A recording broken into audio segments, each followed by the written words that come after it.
Oke Pak Franky, Iya. nih lagi rame berita soal kasusnya Pak Agus yang disiram air keras terkait dikasih donasi sumbangan, tapi duitnya dipakai untuk keperluan pribadi, bukan untuk pengobatan. Gimana tuh tanggapan Pak Franky?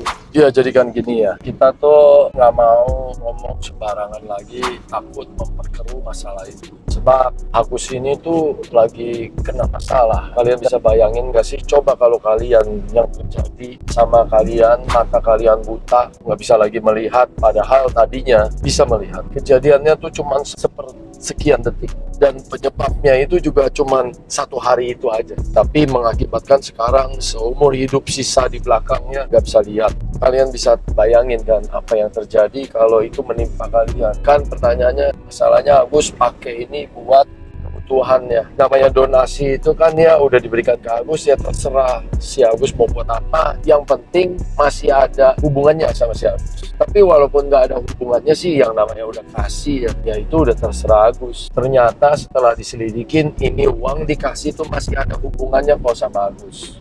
Contoh, Agus kirimin ke mamanya. Mungkin perasaan dia tuh, dia sekarang udah cacat. Dia nggak bisa apa-apa lagi. Dia nggak bisa balas budi buat orang tuanya. Boleh nggak sih kalau dia ngasih duit? Boleh lah. Terus dia kalau bantu lunasin rumah bibinya atau uangnya atau saudaranya, boleh nggak sih kalau dia bantu bibinya lunasin rumahnya, utang di bank? Boleh lah pasti. Intinya sekarang Agus tuh jauh lebih khawatir daripada waktu dia sehat. Karena sekarang udah buta, udah cacat, dia tuh jauh lebih khawatir. Dia takut masa depan dia nanti gimana. Mana nih udah nggak bisa kerja, gimana nih udah nggak bisa balas budi kasih orang. Otomatis sekarang dia punya duit, dia nggak merasa itu duit donasi lagi. Setelah udah dikasih ke dia, 1 bulan kemudian rasa donasinya tuh udah hilang. Dia udah terima kasih kok pada yang memberikan, tapi kan setelah itu dia akan menganggap ini duit dia. Dia akan kasih pada yang masih berhubungan sama dia. Jadi secara hukum ya ini sah milik dia, dan dia tuh nggak bisa dipidanakan atas penggelapan pemakaian uang ini. Ini kan bukan bisnis, ini kan pemberian cuma-cuma, mana bisa dipidana.